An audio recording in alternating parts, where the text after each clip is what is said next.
Alors aujourd'hui, on débute une nouvelle Masechet Eruvin. Donc on est au début d'Avbet, Amoud Aleph, on commence la Mishnah. Alors juste avant de revenir sur cette expression Mavoy qui se traduit par, on va dire, une impasse, un rappel rapide. Le Mavoy, c'est une impasse qui, on verra après, il y a deux types de Mavoy. Un Mavoy qui est ouvert et un qui est fermé. Là, on va parler au début de cette Mishnah d'un Mavoy qui est ouvert, c'est-à-dire qu'il y a trois côtés qui sont fermés, c'est une impasse, et un côté qui est ouvert sur le Reshut Arabim, sur le domaine public.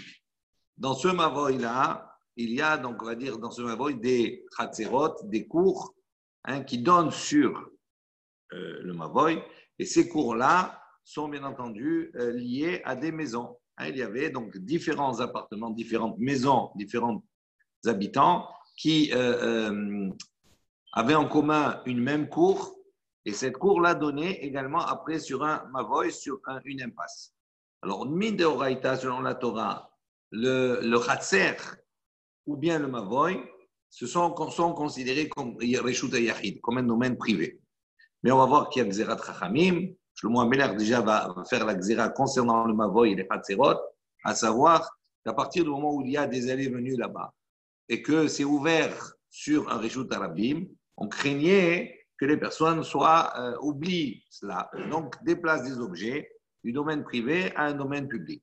Et donc c'est pour cela qu'ils ont organisé, qu'ils ont fait une Gzera, qu'ils ont dit c'est interdit de déplacer un objet d'une maison vers un Chatser et du Chatser vers le Mavoy, vers cette impasse, d'accord, sans qu'il y ait au préalable, pour le Chatser, on va voir ce qu'on a déjà vu, Eruvé Chatserot, une association au niveau des habitants liés à ce Chatser, à cette cour-là, de manière à considérer à travers ce plat-là qui était mis en commun, on faisait en sorte que tous les habitants soient considérés comme une seule habitation. Donc les maisons et le Chatser, c'est une seule maison.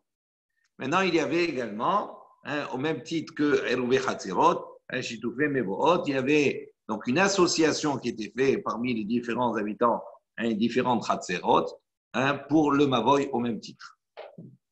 Ça, c'est cela. Maintenant, au-delà de cela, on va voir qu'il fallait, on va en discuter, à l'entrée de ce Mavoy-là, il fallait qu'il y ait un signe pour différencier, pour montrer qu'effectivement on rentre dans une impasse. Donc, on rentre dans un lieu qui est Reshut Yachid, par association, et marquer la différence entre le Reshut Arabim, le domaine public, et le Mavoy, et l'entrée de ce Mavoy. Comment marquer la différence?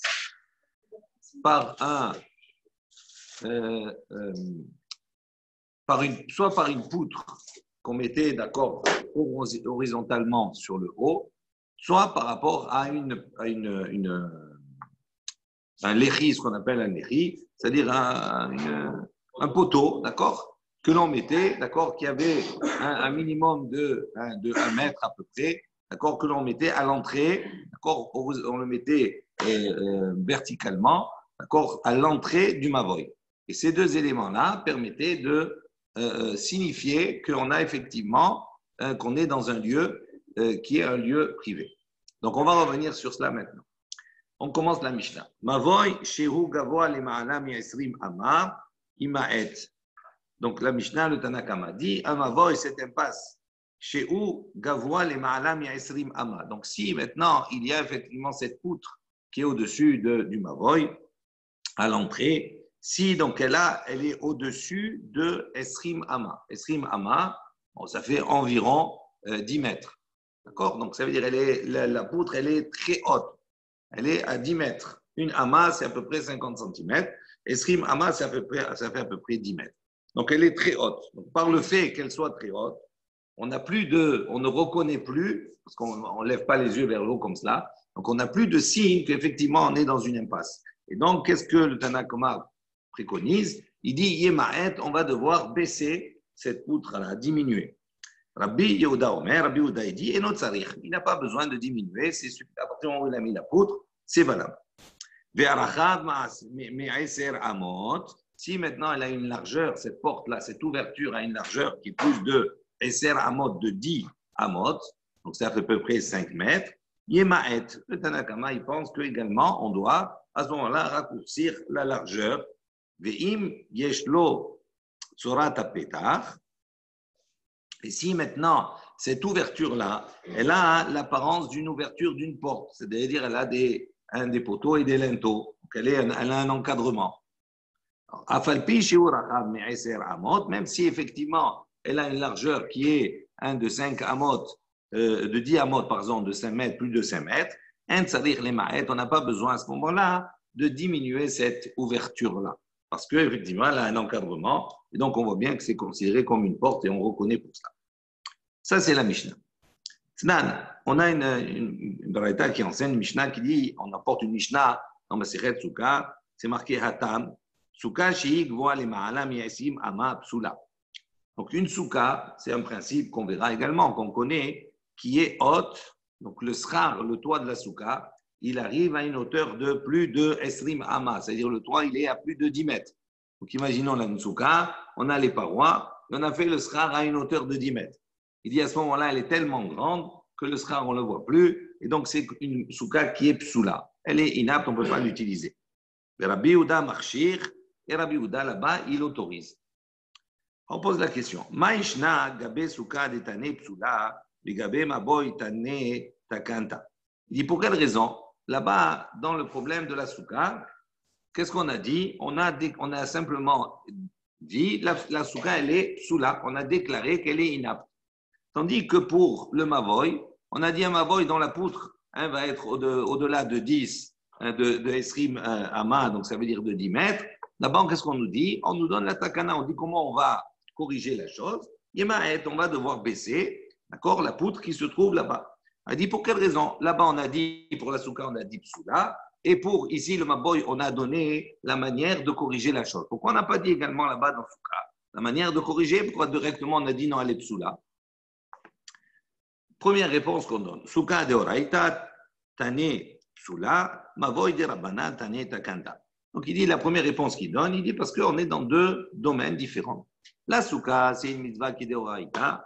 Donc c'est pour ça que là-bas on s'est exprimé, on a dit, puisque c'est une mitzvah de la Torah, donc on définit qu'est-ce qui est cachère, qu'est-ce qui n'est pas cachère directement selon la Torah concernant la souka. Et donc une souka qui est à un toit qui est effectivement au-delà de 10, de Esrim Amot, c'est-à-dire de 10 mètres, donc on a déclaré qu'elle est psoula. Tandis que pour le Maboy, comme c'est quelque chose, c'est une institution des Chachamim, parce qu'à la base, Minatora, c'est un domaine privé, mais les Chachamim ont institué cela. Donc il dit, c'est pour cela que là-bas, on n'a pas dit c'est pas soul ou pas soul. Ce n'est pas un problème. C'est simplement, on a simplement donné la solution pour rendre apte ce Maboy-là. Donc ça, c'est une première réponse qu'on donne.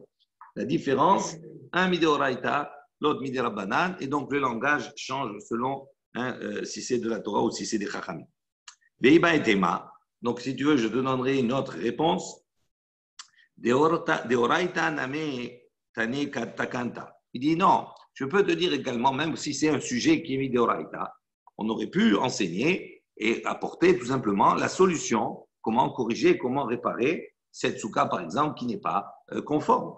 Il dit, mais dans ce cas de la souka, et la souka des nefishim, il est psik vetane psula. Il dit, la souka, en vérité, il y a beaucoup de halachot, il y a beaucoup de règles. Ce n'est pas simplement un problème du toit, il y a les parois, il y a l'ombre, etc.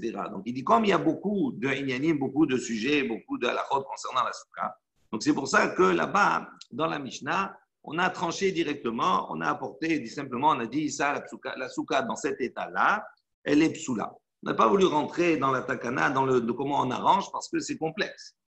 Il dit Mavoy, en revanche, le Mavoy, l'impasse. Et là, Nefishem, il dit là-bas, il n'y a pas beaucoup de halachot, c'est où c'est la hauteur, pas la hauteur, c'est terminé. Il dit Tane, Takanta, c'est pour ça qu'ici, pour le Mavoy, on a directement apporté comment on répare la chose. Ok. Amar Rav Yehuda, Amar Rav. Donc là, très important. Rav Yehuda, il a enseigné au nom de Rav. Il a dit Chachamim, lo lamdoua ela mipitro shel echal. Donc maintenant, les Chachamim, on voit qu'il y a une marloquette dans la Mishnah où on nous dit que selon le Tanakama, donc selon les Chachamim, la hauteur doit être moins que Esrim Ama, c'est-à-dire moins que 20 Amot. C'est ce que le Tanakama dit. Rabbi Yehuda, il dit non. Et non, Tsarich. On n'a pas besoin, il dit, de diminuer. Même si c'est à Esrim Amot, même s'il y a la Korah, la poutre, elle est au-dessus de 20 Amot, même à 20 Amot, on n'a pas besoin de diminuer. Maintenant, on va chercher ici, il va essayer d'expliquer d'où, sur quoi s'appuient les Chachamim et sur quoi s'appuie Rabbi Yehuda pour donner ces mesures-là. Donc, il dit Chachamim, on l'amdoua, il a mis trop chez l'Echal. Donc, il dit les Chachamim, ils apprennent de la porte du Echal. Ici, dans le Mitamikdash, il y a un binyan, il y a un bâtiment, qui est composé de 3 parties. La partie où il va y avoir le Kodesh HaKodashim, donc c'est l'extrémité, la partie la plus sainte. Il y a devant, donc c'est le Kodesh HaKodashim devant, il y a ce qu'on appelle le Echal, et il y a devant le Oulam. Il y a 3 parties. Dans ce binyan, il y a 3 parties. Quand il y a une porte qui s'ouvre, on entre dans le Oulam, c'est une salle. Après, il y a une nouvelle porte. Quand on ouvre cette nouvelle porte, on rentre directement dans le Echal. Le Echal, donc c'est la partie sainte. Après, on rentre dans le Kodesh HaKodashim. Maintenant, on va voir que pour entrer d'abord dans le Oulam, il y a une porte d'entrée.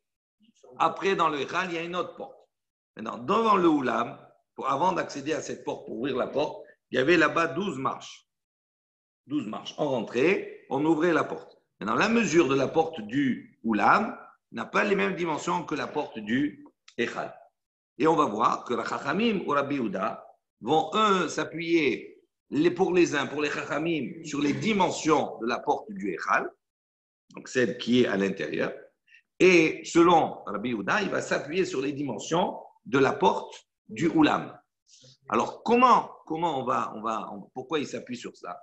Parce que si on trouve effectivement une ouverture qui a de grandes dimensions, et que cette ouverture qui a de grandes dimensions s'appelle une porte, on lui donne le terme de porte, à ce moment-là, même si cette ouverture-là, qui n'a pas de porte spécifique pour le Mavoy, on considère que la grandeur, l'ouverture qu'il a, il a le statut d'une porte. Et donc, c'est pour ça que c'est caché. D'accord? On va reprendre maintenant ça dans les mots. C'est justement une petite introduction pour comprendre. Ravi dit, Chachamim lo lamdoua elam pitro shel echal. Eux, ils s'appuient, les Chachamim, sur la porte du echal. Et Rabbi Yehuda lo lamda elam pitro shel ulam. Lui, sa référence, c'est l'ouverture, c'est la porte du ulam. Ditnan, comme il est mentionné dans une Mishnah, c'est marqué pitro shel echal gov'o esrim ama. Donc il dit la porte du echal, du sanctuaire, gov'o, sa hauteur, esrim ama, avait une hauteur de 10 mètres. Verochbo, et sa largeur, eser amot. Elle avait une largeur de 5 mètres. Donc c'était une porte qui était imposante, 10 mètres sur 5 mètres. Et c'est exactement ce que préconise, ce que dit ici les Chachamim, le Tanakama. Il dit il ne faut pas qu'elle soit au-delà de ces esrim ama, de ces 20 amot. Veshel Ulam, en revanche, la porte du Ulam, qui était celle devant, Gov'o Arba'im Ama, donc sa hauteur, elle était de 40 amot, donc ça fait 20 mètres. Verochbo, et sa largeur, Esrim Amot, elle était de 10 mètres, sa largeur. Esrim Amot. Ils ont qu'à chercher ça directement. De quoi? On dit, d'entrer dans la Mishnah, on dit plus que 20 mètres, plus que 20 amot. Yemaet. Yemaet quoi? Yemaet à 20, puisqu'elle faisait 20. Attends, on va voir. Là, c'est toute une question de... Il faut qu'elle fasse 40 amots. On va voir la discussion. 30 amots, c'est bon pour lui. On va voir. Dans la Mishnah, le Tanakama, il dit à ce moment-là, si elle est les Ma'alam Yesrim Amot, Yemaet. Tandis que Rabbi Yehuda, il dit non, on n'a pas besoin. Donc si... On a besoin de 40. Non. La porte du Echal, c'est combien? Non, je n'ai pas compris. 2 secondes. J'ai compris la question. Laisse-moi répondre 2 secondes. 2 minutes. Sois précis. 2 secondes. Ce n'est pas une question de précision ici. La Mishnah, le Tanakama, il dit quoi? Il dit, si elle est au-dessus de Esrim Amot, tu dois la diminuer pour arriver à Esrim Amot. Parce que lui, sa référence, c'est la porte du Echal. Maintenant, quand Rabbi Yehuda, il intervient, il dit, l'autre salir, on n'a pas besoin de diminuer. Pourquoi? Parce que si elle est au-dessus de 20, si elle fait 21, 22, est-ce qu'il a besoin de diminuer? Non, puisque lui, il peut aller jusqu'à 40. faut qu'elle soit 40. Non, Si se base sur non, non, non. Non, il faut pas qu'elle soit 40. Ça veut dire que nous, on a trouvé un exemple. Non, nous, ce qu'on essaie de trouver, c'est quelle est la dimension maximale où l'ouverture est appelée une porte. Quelle est la dimension maximale où l'ouverture est appelée une porte? Donc, pour les Chachamim, l'ouverture maximale, c'est Esrim Amot. OK? Ça veut dire qu'en deçà de Esrim Amot, ben c'est une porte aussi, ça peut s'appeler porte. Au-delà de Esrim Amot, ça ne s'appelle plus une porte. On n'a pas d'exemple d'ouverture aussi grande qui s'appelle une porte. Alors, on va discuter sur la porte du Oulam, sur la porte du Echal, etc. Mais juste pour déjà retenir ça. Ushnehem, on continue, on va voir. Ushnehem ikra echad darshu, et les deux donc s'appuient sur la dracha, l'explication d'un verset. C'est marqué, Veshachatu petach oel moed. Donc il dit, Ushchatu petach oel moed. Là-bas dans l'Ikra, c'est marqué là-bas pour le Korban de Shlamim. Ushchatu, donc on fera, vous ferez la shrita, vous abattrez ici le Korban, petach oel moed, devant la porte du oel moed. Ça c'est dans le Mishkan. Dans le Mishkan, il n'y a pas comme les mêmes, il n'y a pas le Oulam et le Echal, etc. C'est petach oel moed. Il dit là-bas, vous ferez la shrita devant le petach oel moed. Alors, comment ils font la dracha les uns et les autres? Des rabanan savré, gdushat echal lechud ou gdushat ulam lechud. Selon les chachamim, ils considèrent que la gdusha du echal, la partie qui est à l'intérieur, elle a une gdusha qui est différente de la gdusha du ulam. C'est-à-dire, c'est pas parce que je suis rentré dans le binyan, dans le bâtiment, j'ai ouvert les portes du ulam, je suis dans la salle. Il dit cette salle-là, pour les chachamim, n'a pas la même valeur de gdusha que lorsque je pénètre dans le Echal où il y a Baal, le Shulchan, il y a la Menorah, etc. D'accord? Il considère qu'il y a ici des gdushot différentes. Il dit à ce moment-là, Vechid ktiv petach oel moed ha-echal ktiv. Donc il dit quand c'est marqué Ushchato petach oel moed, vous ferez la shrita devant le oel moed. Le oel moed, ça veut dire quoi? C'est ce qui est comparé au Echal, ça veut dire la partie, c'est le sanctuaire. Donc il dit, puisque c'est écrit devant l'ouverture du Oel Moed, c'est à propos du Echal que c'est mentionné. Donc ils ont fait la dracha, Ushrato Petach Oel Moed. Oel Moed, c'est assimilé au Echal. Et donc à partir du moment où on a appelé ce Oel Moed, comment on l'a appelé? Petach. On l'a appelé une ouverture, une porte. Donc il dit, on voit que cette ouverture du Echal, elle est appelée Petach, elle est appelée une porte. Donc ça c'est la dracha des Chachamim. Devant la porte. Oui, ça veut dire qu'il faut que quand on fait la shrita, on soit face à la porte, à l'ouverture du Oel Moed. Non, celle dans le Mishkan, il n'y a pas de Oulam. Là-bas, ici, il n'y a pas de Bet Amikdash, on est dans le Mishkan.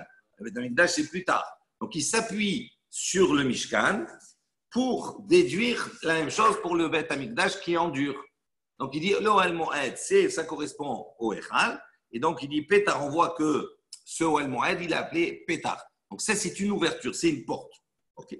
Mais Rabbi Yehuda Savar, lui, Rabbi Yehuda, il considère Echal ve'ulam kedushat ahati. Lui, il considère que la Kedusha du Echal et la Kedusha du Ulam, c'est une même Kedusha. Alors, Vechi ktiv Pétar Oel Moed. Et lorsque la Torah nous dit qu'il a sacrifié devant le Oel Moed, Hatarvayu Hudichtiv. Il considère que ça s'applique pour les deux. Donc, s'ils ont la même Kedusha, donc ça veut dire quand il va faire la Shrita au Bet Amikdash, il va faire la Shrita devant l'ouverture du Ulam, qui a la même valeur de Kedusha que l'ouverture du Echal. Et donc, c'est pour ça que Rabbi Yehuda dit, Pétar, même le Ulam, même la porte extérieure, elle est appelée également Pétar. Donc, chacun va orienter sa dracha. Pour l'un, il considère que les deux, pour les Chachamim, le Echal et le Ulam n'ont pas la même Kedusha. Donc, quand la Torah nous demande de faire la série devant le Oel Moed, c'est-à-dire devant le Echal. Et donc, on prend en considération l'ouverture du Echal pour référence. Tandis que pour Rabbi Yehuda, à partir du moment où il considère que la Kedusha du Echal et du Ulam est la même, donc quand on dit Petach Oel Moed, donc ça veut dire qu'il prend en considération l'ouverture qui est la première, qui est celle du Ulam. Viba et Tema. Et si tu veux, je te donnerai une autre réponse. Les Rabbi Yehuda namé Kedushat Ulam Lechud ou Kedushat Echal Lechud. Et je dirais que même pour Rabbi Yehuda, la Kedusha du Oulam, d'accord? Donc une autre réponse, où là on voit que Rabbi Yehuda, on propose que Rabbi Yehuda penserait que la Kedusha du Oulam, elle est différente que la Kedusha du Echad. Il dit alors comment on répond? Ve'acham, hayinu ta'ama de Rabbi Yehuda, dirtiv, el petach Oulam habbayit. Donc on va trouver une autre référence pour démontrer pour Rabbi Yehuda que le Oulam s'appelle également, la porte du Oulam s'appelle porte. Alors, d'où il apprend Aïnou Tama de Rabbi Yehuda, la raison de Rabbi Yehuda, parce que c'est marqué dans le pasuk, El Petach Oel Moed, à l'ouverture devant la porte du Oel, Petach Oulam Abbayit, la porte du Oulam Abbayit. Alors, juste, on va faire le Tosfot qui est à côté, il y a marqué Dirtiv El Petach Oulam Abbayit, parce que El Petach Oulam Abbayit, d'après la Gemara, ça semblerait être un pasouk. Mais en vérité, ce pasouk n'existe pas. Il n'y a pas de pasouk, c'est marqué El Petach Oulam Abbayit. Si je dis El Petach Oulam Abbayit, ça veut dire que je vois effectivement que le Oulam, il y a l'ouverture, elle est appelée porte. Elle est appelée porte. Donc, si elle est appelée porte, Rabbi Yehuda dit voilà, on a une référence dans la Torah où cette ouverture qui est devant le Oulam, elle est appelée porte. Donc, si elle est appelée porte, les dimensions qu'on peut avoir sont des dimensions de référence pour considérer qu'une ouverture qui aurait ces dimensions serait considérée comme une porte. Et donc, le maroï serait à ce moment-là, serait cachère. Maintenant, le Tosfot fait référence à cela. Il dit Dirtiv, El Petach Oulam Abbayit. Encore, il rapporte ici la Gemara. Ze ha-pasuk eno beshum makom. Il dit ce pasuk-là, il est dans aucun endroit, il n'y a pas. Veori de matzinu dirtiv. Il dit en revanche, on trouve que ce verset-là, il est en vérité coupé en deux parties. Il y a une référence déjà dans Yecheskel même, où là-bas c'est marqué Oulam Abbayit. Donc il y a Oulam Abbayit, donc le Oulam du temple. Ou Bikra Aharina, dans un autre verset, c'est marqué là-bas Ktiv Petach Abbayit. C'est marqué la porte du Bayit. Et dit comme là-bas, le sujet il est le même, et qu'on dit Oulam Abbayit, Petach Abbayit, donc qu'est-ce qu'il a fait ici? Il a relié le tout. Il a dit le pétard du Bayit, c'est le Oulam du Bayit. Donc, A égale B, donc B égale C. Donc A égale C. Donc, le Oulam, pétard. Le Oulam également est appelé une porte. Il dit dans la suite, Ve'ayu ka'elu nichtav ve'hedia. C'est comme c'est écrit explicitement. Ve'chat kra pétard Oulam abayit. Ve'ka'amre rabanan. Iktiv pétard Oulam kide amrat, etc. Donc, on va le voir ça. Je ne continue pas le Tosfot. On va le voir dans la Gemara à la suite. Donc, la seconde proposition, notre réponse, est de dire, pour Rabbi Yehuda, on peut considérer que la Kedusha du Oulam et la Kedusha du Echal sont différents. Maintenant, il ne peut plus appuyer sur le pasuk de la Torah, Ushratu Petach Oel Moed. Pourquoi? Parce que là-bas, le Oel Moed, c'est le Echal. Donc, il est obligé de trouver une autre référence pour démontrer qu'une ouverture de telle dimension, comme l'ouverture du Oulam, s'appelait porte. Alors, il va chercher ailleurs. On revient, Dirtiv El Petach Oel Abayit. Verabanan. Maintenant, on se retourne vers les Chachamim. Chachamim, ils disent, Iavakta Katar El Petach Oulam, Kede Amrat. Chachamim, ils disent oui. Si dans le passage qui avait marqué directement El Petach Oulam, la porte du Oulam, à ce moment-là, effectivement, on aurait été d'accord avec toi, Rabbi Yehuda, de dire qu'une porte peut avoir de telles dimensions qui sont plus grandes que celles du Echal. Ashta, mais il dit maintenant, Dirtiv El Petach Oulam Abbayit. Il dit non, maintenant c'est marqué quoi? Petach Oulam Abbayit. D'accord? Donc toi tu as expliqué comme cela. L'ouverture, la porte du Oulam Abbayit de la maison. Il dit non. Qu'est-ce que ça veut dire là-bas? Abbayit Abtucha le Oulam. Il dit là-bas, ça veut dire qu'on parle de la maison, du Bayit, qui est ouvert sur le Oulam. C'est-à-dire on parle du Echal. Quel est la Bayit qui est ouvert sur le Oulam? C'est le Echal. Et donc, les Chachamim utilisent ce verset pour démontrer qu'on parle toujours du Echal, et donc que la seule référence, le seul endroit, la seule ouverture qui est appelée porte, c'est quoi? C'est le Echal. Et donc, c'est pour ça qu'ils prennent comme référence donc le Echal dans ses mesures. Tandis que Rabbi Yehuda, lui, il dit non, il n'a pas la même dracha. Veha kiktiv hay bemishkan ktiv. Alors maintenant, on pose une question. On dit, OK, mais ce passouk-là, Ushratu Petach Oel Moed, etc., ça a été écrit à propos du Mishkan. Mais pas à propos du Mikdash, du Beth HaMikdash. Et donc, ça marche pas ici. Il dit, Ashkechan Mishkan de Ikre Mikdash, ou Mikdash de Ikre Mishkan. Donc, il dit, on va trouver effectivement la réponse qu'il donne, il dit on va trouver le Mishkan qui est appelé Mikdash et le Mikdash qui est appelé Mishkan.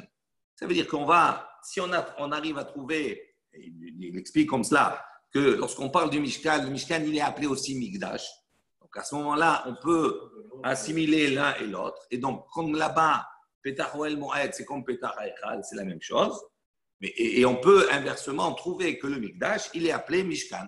Si on trouve cela, à ce moment-là, cette assimilation-là, à ce moment-là, ça passe. Il dit, dis-le, parce que si tu ne vas pas dire comme cela, que le Mishkan, il est appelé Mikdash et que le Mikdash, il est appelé Mishkan, Adi Amar Rav Yehuda, Amar Shmuel. Voici un enseignement de Rav Yehuda qui a dit au nom de Shmuel. Shlamim, chez Shachatan, konem petichat de la tota echal, psulin. Donc, Shmuel, il dit comme cela. Des shlamim, des korbanot, chez Shachatan, qu'on a abattu, on a fait le korban, kodem petichat de la tota echal. Avant qu'on ouvre les portes du echal. Quand on devait faire la shrita, ou shrato, petach o el moed. C'est-à-dire, il faut que la shrita se fasse face au el moed. C'est-à-dire que les portes soient ouvertes. Il dit, s'il a fait la shrita, il dit, s'il a fait la shrita avant d'ouvrir les portes, psulim, à ce moment-là, le korban, il n'est pas souli, il n'est pas valable. Chez Neymar, d'où on voit cela, comme c'est marqué, Ushrato, Petaho El Moed, il dit, comme c'est marqué dans le Passouk, à propos du Mishkan, ça veut dire quoi, Ushrato, Petaho El Moed, Bisman, Sheptuhin, Velo Bisman, Shen Ne'olim. Il dit, au moment où c'est ouvert et pas au moment où c'est fermé. Il dit, Veha kiktiv ha'i b'mishkan ktiv. Mais ça, ce passouk-là, lorsqu'il a été mentionné, il a été mentionné à propos du Mishkan, et lorsque Shmuel il parle à propos du Mikdash. Et là, Shkichan Mikdash d'écrit Mishkan ou Mishkan d'écrit Mikdash. Donc il dit, on voit ici, on est obligé de dire, pour que l'enseignement de Shmuel soit entendu, d'accord, qu'on a assimilé le Mishkan et le Mikdash. Comment? Parce que le Mishkan, il est appelé Mikdash et le Mikdash, il est appelé Mishkan. Ok. Maintenant, la Gemara dit Bish, lama, Mikdash, Deikere, Mishkan, Dirtiv. Donc maintenant, d'où on voit c'est clair, il y a une chose qui est évidente, que le Mishkan, d'accord, est appelé Mikdash. Non, Mikdash est appelé Mishkan. D'où on a ça, c'est marqué dans le Passouk, Venatati, Mishkani, Betochechem. Et je mettrai, au futur, Venatati, et je mettrai, et Mishkani, mon sanctuaire, Betochechem parmi vous. Alors, juste, il y a le Rashi, Venatati Mishkani Betochechem, il dit Kesheneemar Mikrazé. Lorsque ce passouk a été prononcé, d'accord, on est dans Vaïkra, Kvar Ukama Mishkan. Le Mishkan a déjà été érigé, il est monté. Share Betorat Kohanim Nichtav, Bechol Oto HaSefer Behoel Moed Neemar Kidirti, Vaidaber Hashem Elav Mehoel Moed, Veal Eze Mishkan Aya, Maftihan Od. Imlo ala Mikdash. Donc il dit, le passouk il dit Venatati et Mishkani betochechem. Donc c'est au futur. Mais il dit, mais quand ce passouk il est prononcé, le Mishkan est déjà en place. Donc on ne parle pas de ce Mishkan-là. Donc il dit, ça c'est une allusion à un autre Mishkan, c'est-à-dire un autre lieu de résidence d'Hachem. Et c'est lequel? C'est le Mikdash. Donc il dit, on voit que dans ce passouk, on fait une allusion au Mikdash, c'est-à-dire à celui qui va être construit définitivement, c'est-à-dire à Yerushalayim. Et on voit qu'effectivement, ce Mikdash qui est à Yerushalayim beaucoup plus tard, il est appelé comment? Mishkani. Donc on l'a appelé Mishkan. Donc ça c'est clair. Et là, Mishkan il crée Mikdash Menalan. Il dit, mais le Mishkan qui est appelé Mikdash, d'où on sait? Il est ma. Donc qu'est-ce qu'on va faire? On va proposer une solution qu'on va démonter, on va trouver autre chose. Il est ma midirtiv. Si, c'est parce que tu vas me rapporter le verset. Venasru akeatim nos et Mikdash. Où là-bas on nous dit, lorsqu'on déplaçait, lorsque on démontait le Mishkan et on remontait, Nas'u Hakeatim, lorsqu'ils voyageaient, Hakeatim Nos'e Amigdash, la tribu, les enfants de Kehat, donc c'est eux qui étaient les porteurs du Mikdash. Ve'ekimu ata Mishkan Adboam. Et donc ils se déplaçaient avant que ne soit remonté le Mishkan, jusqu'à qu'ils arrivent. Donc ils se déplaçaient après les autres. Donc il y avait le temps de remonter, après ils arrivaient. Donc on voit ici qu'apparemment dans ce passouk, Nos'e Amigdash, et on parle de quoi? Ve'ekimu et Mishkan. Donc on voit que Mishkan, apparemment, on a l'impression d'entendre dire que ce Mishkan, il est appelé Mikdash, il est appelé également sanctuaire. Alors il dit, si tu t'appuies sur ce verset, ça ne marche pas. Pourquoi? Aou be'aron ktiv. Parce que là, on parle de quoi? On parle de qu'est-ce qu'il transportait? Le Haron. Donc, qu'est-ce qui est appelé Mikdash là-bas? C'est le Haron, ce n'est pas le Mishkan. Donc, ça ne marche pas. Et là, Meacha, il dit, mais non, la référence, elle est autre. C'est marqué, Ve'asuli Mikdash, Ve'shachanti Betocham. Donc, on voit là-bas à propos, toujours, dans Shemot, dans Trouma, c'est Ve'asuli Mikdash. Vous ferez, d'accord, pour moi, un Mikdash, un sanctuaire. Ve'shachanti Betocham. Pour que je résiderai parmi vous. Donc, on voit ici que le Mishkan, il est appelé Mikdash. Ok. Oui, mais non, mais même dans les mots, là, on ne peut pas parler d'autre chose que de Mikdash, que du Mishkan. Donc, on ne peut pas parler autre chose, parce que c'est dit à ce moment-là, que du Mishkan. Donc, le Mishkan, on l'a appelé comment? Mikdash, on l'a appelé Mikdash. Donc, on voit que les deux sont associés. Il y a une similitude. Des fois, on trouve Mishkan qui est appelé Mikdash et Mikdash qui est appelé Mishkan. Dans notre esprit, le Mishkan, c'est ce tabernacle qui est déplaçable, qui se démonte, et le Mikdash, c'est le Beth Amikdash que l'on connaît à Yerushalayim, qui endure. Lesquels les deux? Non, parce que ça marche que dans un sens. Là, non, ça ne peut pas marcher dans l'autre sens. Là-bas, à ce moment-là, on dit que ce Mishkan, il est appelé Mikdash.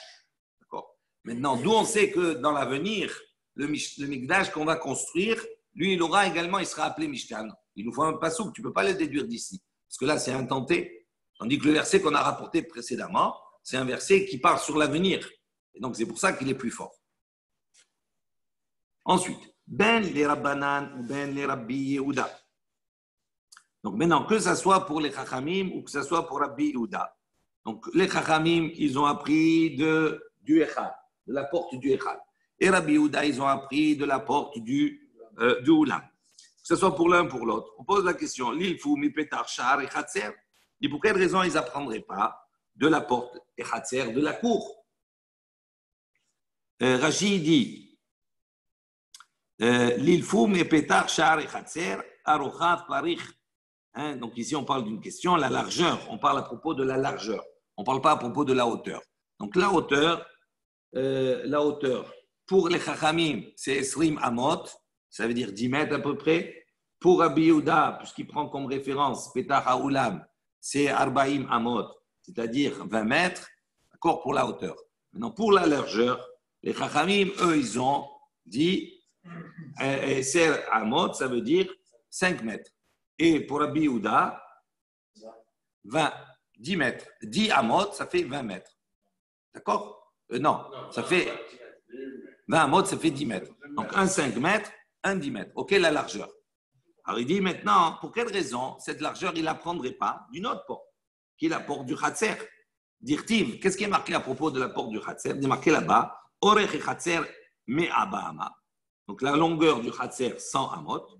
Verochav, Hamishim, Bahamishim, et la largeur, d'accord, de la cour ici, de cette partie, de ce parvis, 50 amot sur 50.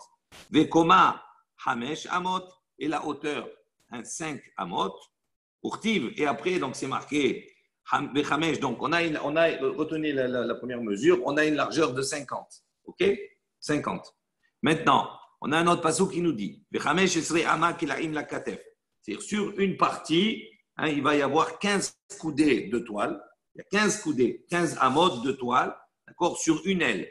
Urtiv et la katef hashenit, miseu misé les sha'ar chatzer, kilaim hamesh esrei amot, ama. Et de l'autre côté, il y a aussi 15. Donc ça veut dire qu'il y a 15, il y a une partie 15 qui avait une tenture, une toile. De l'autre côté, 15. Donc sur les 50, quand on prend 15 et 15, ça fait 30. Donc au milieu, il reste 20 amot. Donc 20 amot, ça fait combien? 10 mètres. Donc, là, on voit que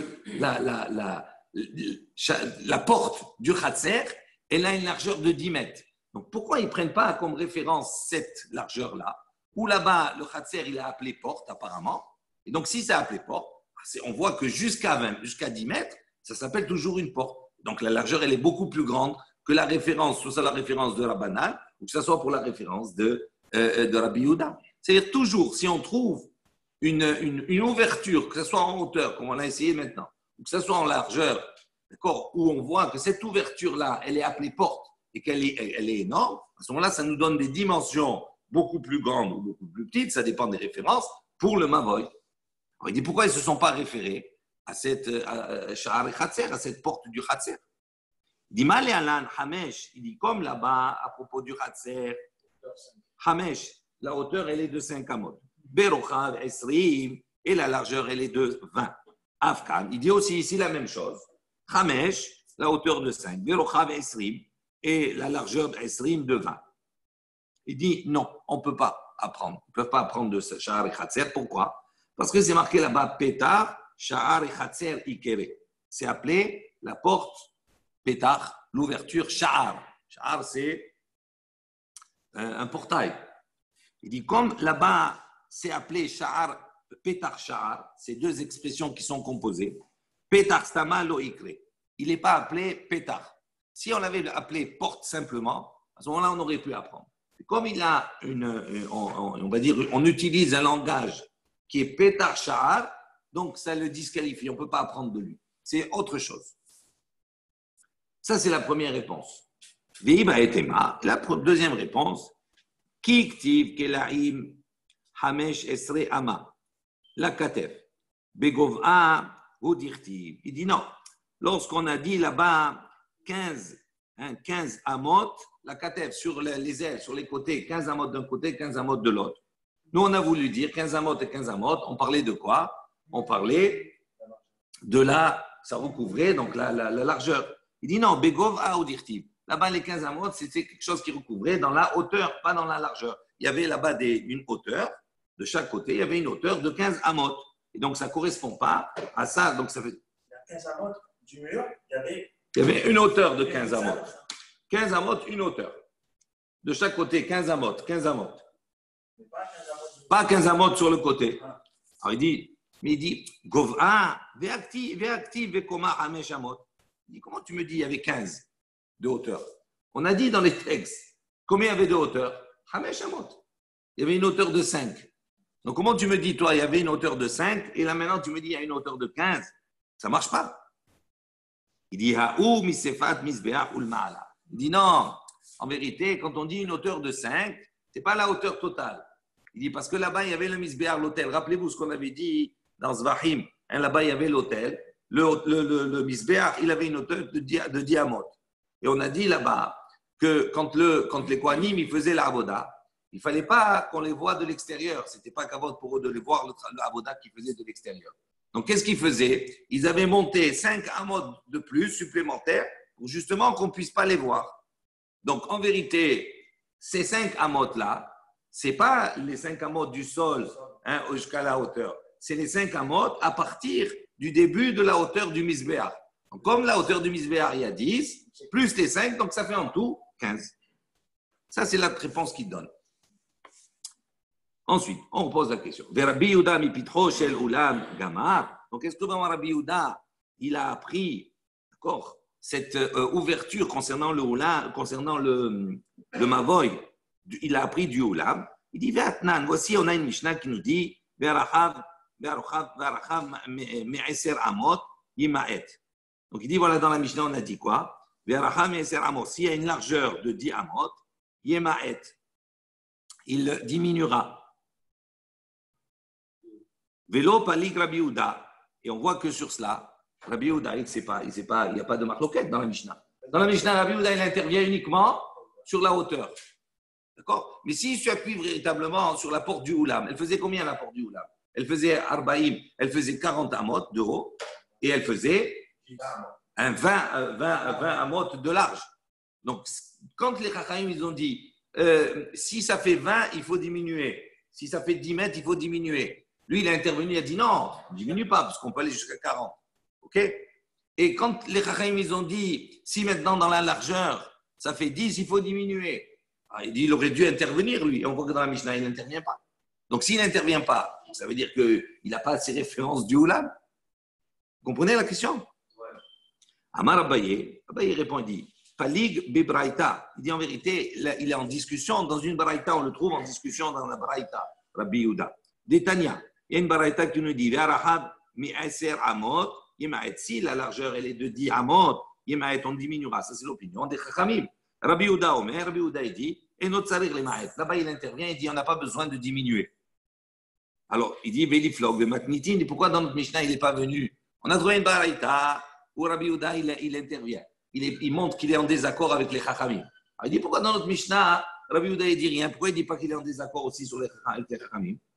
Il dit, Palig Begov'a, Veuadin Lerokva. Il dit, non, parce que là-bas, à partir du moment où il a montré son désaccord avec la hauteur, donc c'est la même chose pour la largeur, il n'a pas besoin de le dire. C'était inclus dans la première partie de la Mishnah.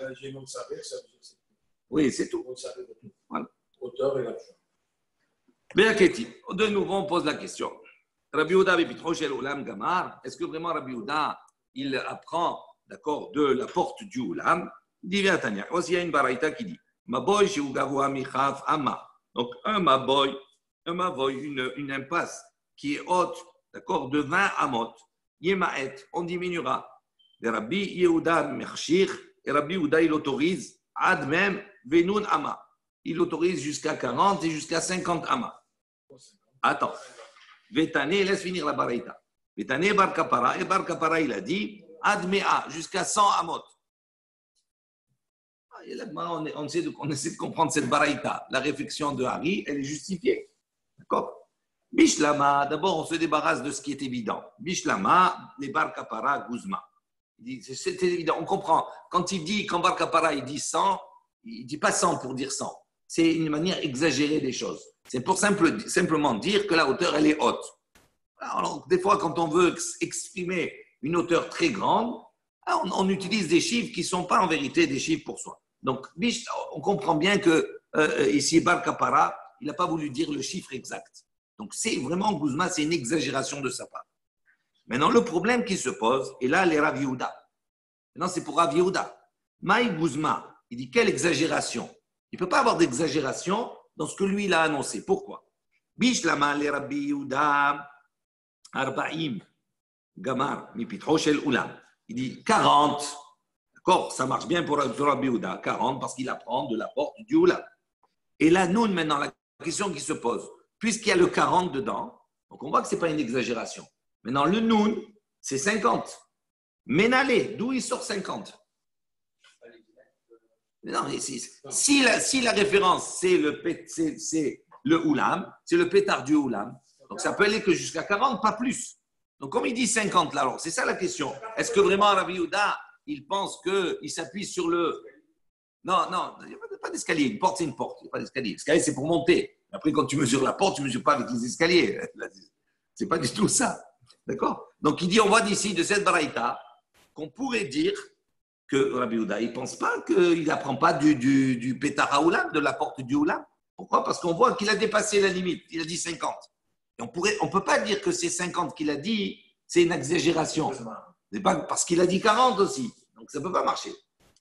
Amar Afriza. Afriza, il a dit, Matnita hamti at'ite les Rav. Il dit, Rav Afriza, il dit en vérité, il y a une Mishnah, une baraïta qui a induit, on va dire, Rav dans l'erreur. Détania, d'où on voit qu'il y a quelque chose qui a induit Rav en erreur. Parce que, rappelez-vous, qui a donné la proposition de dire les Chachamim s'appuient sur la porte du Echal et Rabbi Yehuda s'appuie sur la porte du Oulam? C'est Rav. D'accord? Au début de la Gemara. C'est Rav. Alors il dit en vérité, Rav, là on vient de démontrer que Rabbi Yehuda apparemment ne s'appuie pas sur la porte du Oulam. Parce qu'il a dit plus que la normale, il a dit 50. Donc on revient, on dit ici, Rav Rizah, il propose, il dit. En vérité, Rav, il a fait une déduction qui est erronée concernant Rabbi Yehuda. Et d'où il s'est trompé? On apporte ici la baraïta qui a causé l'erreur de Rav. Détania. Attends. Oui, il s'est trompé de porte. On va voir. Mavoy, il dit Sheu Gavoa Michaf Ama. Donc la baraïta, il dit comme ça. Un Mavoy, une impasse qui est haute, d'accord, qui est plus haute que Chaf Ama de 20 amot. Yoter Mipitro Shel Echal, donc plus que la porte du Echal. Yemaet, il diminuera. Ou ça va, maintenant, Rav, il a pensé, quand il y a eu cette baraïta, Mide Rabanan de Pitrochel Echal Gamre, donc il a pensé à dire, les Chachamim, ici on voit dans cette baraïta, que eux, leur référence, c'est quoi? C'est la porte du Echal. Rabbi Yehuda de Pitrochel Ulam Gamar. Et il a déduit il a dit, puisque les Chachamim, eux, ils ont pris comme référence la porte du Echal, donc certainement Rabbi Yehuda, il a pris comme référence la porte du Oulam. Comme il en marque lequel, Voilà, il a pris notre porte. Il dit Velohi, il dit en vérité, c'est pas ça. Rabbi Yehuda, bipitha de melachin gamar. Lui, il a pris comme référence, Rabbi Yehuda, en vérité, il a pris comme référence la porte des rois, c'est-à-dire des palais. Et là-bas, la porte des palais, elles avaient une ouverture qui était beaucoup plus importante, même des fois jusqu'à 50, etc. Donc, il dit en vérité, à partir du moment où on trouve des portes au-delà du Mikdash, des portes de palais, etc., tout cela, qui sont excessivement importantes, à partir du moment où on les appelle portes, c'est des portes. Et donc, c'est pour ça que lui, il considère que même si l'ouverture du Mavoy, il a une très grande hauteur, d'accord, à partir du moment où on est la Korah, c'est bon, même si effectivement c'est énorme et qu'on ne voit pas toujours, etc., c'est en hauteur. C'est 40 et même 50. Même 50. Parce qu'il dit on peut trouver des portes des Melachim qui sont effectivement immenses, plus que ceux qui étaient dans le Mikdash. Maintenant, on retourne Rabbanan. Rabbanan, il dit maintenant, est-ce que les Chachamim, si les Chachamim, est-ce que vraiment ils s'appuient sur les portes du Echal pour définir l'ouverture, les règles du Mavoy? Il dit Libaoud de la Tot, mais qu'Echal. S'ils s'appuient sur les portes du Echal, d'accord, maintenant les Chachamim, pour quelle raison ils n'ont pas exigé qu'il y ait des portes dans le Mavoy? Oui, dans le Mavoy. Une ouverture, etc., une Korah, mais une porte, des portes. Si c'est comme le Echal. Mais ça fait rien, ça fait rien, mais il y a une porte, ça veut dire une ouverture, il y a des portes. C'est ça qui te dit, si tu t'appuies sur un modèle, d'accord, le modèle, il faut aller jusqu'au bout. Là-bas, ça s'appelle porte, pourquoi? Parce qu'il y a des portes. Si tu enlèves les portes, ça s'appelle une bon, d'accord, je me comprends. C'est-à-dire, là, quand on dit le mot porte, c'est un terme plus générique, d'accord, et les portes qui ferment là, d'accord. Donc il dit, si tu t'appuies sur les portes du Echal, donc tu t'appuies non seulement sur les dimensions d'ouverture, mais également sur les portes elles-mêmes. Et donc pourquoi il n'exige pas pour le Mavoy qu'il y ait des portes? Oui. Mais d'accord, mais là vraiment il prend un exemple qui est bien précis, c'est-à-dire par rapport à quelque chose qui est Kodesh. Il dit, Alama, il dit pourquoi? Tnan, pourquoi raison on a enseigné comme cela? Echcher Maboy Bet Shamay, à propos de la validité, on va dire, du Maboy, de l'impasse. Bet Shamay Omrim, Bet Shamay disent, Lehi Vekora. Il faut qu'il y ait non seulement le poteau, mais également qu'il y ait, d'accord, la poutre. Donc ça veut dire non seulement les poteaux, mais également le linteau. Il faut qu'il y ait les deux. Bet Hillel Omrim, tandis que Bet Hillel, non. Lehi Okora. Il n'exige pas les deux. Ou bien la porte, ou bien la poutre en haut, horizontalement, ou bien le poteau vertical. Mais dans tous les cas, on ne parle pas de porte. Ni un ni l'autre. Donc on voit qu'il y a un problème. Pourquoi il ne s'appuie pas sur ça? Alors il dit, la tota echal, litsni ud be'alma ou de avidan. Il dit en vérité, les portes du echal, elles n'étaient pas nécessaires. Elles n'étaient pas nécessaires. La preuve, c'est que quand on fait les corbanotes, devant, il fallait qu'elles soient ouvertes. D'accord? Donc, on va dire les portes d'Echal, pourquoi elles étaient là? Il dit c'est simplement l'itsni'ut, par pudeur, c'est-à-dire pour l'itsni'ut be'alma ou d'Avidan. C'est-à-dire, il devait là-bas fermer les portes pour cacher quelque part et pour avoir une certaine intimité par rapport à ce qui se faisait dedans. C'est uniquement cette fonction-là. Mais si tu enlèves les portes, ça reste le nom, ça reste toujours le shem de porte, même si j'enlève les portes battantes. Ok? Il dit mais maintenant. Lo tehane le surat petach. Alors, qu'est-ce qu'on a dit dans la Mishnah? Rappelez-vous. On a dit ma boshi u gavo alema alam yesri mama imaet. Rabbi Yehuda omer eno tzarich. Ve'aracha me'aser amot imaet. Ve'im yesh lo surat petach. Il dit maintenant dans tout cela, s'il y a surat petach, ça veut dire quoi? Il y a la forme de la porte, il y a l'encadrement. Il dit à ce moment-là, falpi shiuracha me'aser amot en tzarich lemaet. Ça veut dire qu'à partir du moment où il y a un encadrement, même si l'ouverture, elle est plus de 10 amot, on n'a pas besoin de diminuer parce qu'il y a l'ouverture. Alors il dit, on ne comprend pas. Il dit maintenant, l'otane, il est tsurat apeta. Il dit, on ne devrait pas, cette notion-là, elle n'est pas efficace, ça ne sert à rien.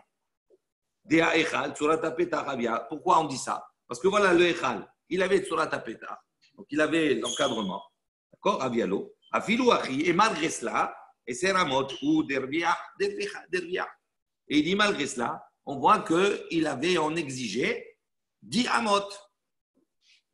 Donc, on ne comprend pas. Les Chachamim, ils s'appuient sur la porte du Echal. La porte du Echal, est-ce qu'elle avait un encadrement? Oui. Et elle avait une largeur de 10 amot. Et on voit que Rabbi Yochanan, que Chachamim, ils disent quoi? Il dit la largeur de l'ouverture, elle doit être de SR amot. S'il y a plus, on doit diminuer. Alors il dit pourquoi on a besoin de Tsurat HaPetach? Parce que le Echal, il avait Tsurat HaPetach et on exigeait qu'il y ait 10. Il y avait 10. Donc si tu t'appuies sur cela, il faut aller jusqu'au bout et être exigeant aussi des 10. Alors que dans la Mishnah, on nous dit, s'il y a Tsurat HaPetach, ce n'est pas grave. Même s'il y a plus que 10, c'est bon. Alama, donc il dit, pourquoi? Tnan, pourquoi on dit ça? Voilà, Tnan, il y a une Mishnah qui dit, Im yeshlo Tsurat HaPetach, s'il y a là-bas l'apparence de la porte, encore la forme de la porte, c'est-à-dire les linteaux et le mashkof et le poteau et le linteau. Afalpi sherahav ma'eser amot, même s'il a une largeur de eser amot, et notre sarich les ma'et, on voit clairement qu'on n'a pas besoin de diminuer. Alors il dit Mide Ruta Ama et là les Rav. Il dit ça en vérité, c'est l'explication selon l'opinion de Rav. D'accord, tout ça, c'est selon l'opinion de Rav. Ah, Matne, d'ailleurs on voit. Matne, voilà, on a enseigné cette Mishnah. Rav Yehuda, il a enseigné la Mishnah. Achia Barav, Achia le fils de Rav. Kameh de Rav, il a enseigné devant Rav. Et notre Sarich les Ma'et, il a enseigné comment? On n'a pas besoin de diminuer. Vermar et Rav, il lui a dit Atnee Saïr les Ma'et. Non, enseigne qu'on doit diminuer. Donc on voit ici que l'opinion qu'il a rapportée de Chachamim, c'est en vérité l'opinion de Rav. Et donc c'est pour ça que le problème se pose. Voilà, on va s'arrêter ici. Baruch Adonai Leolam, Amen ve Amen. Rabbi Hanan ben Akasha Omer.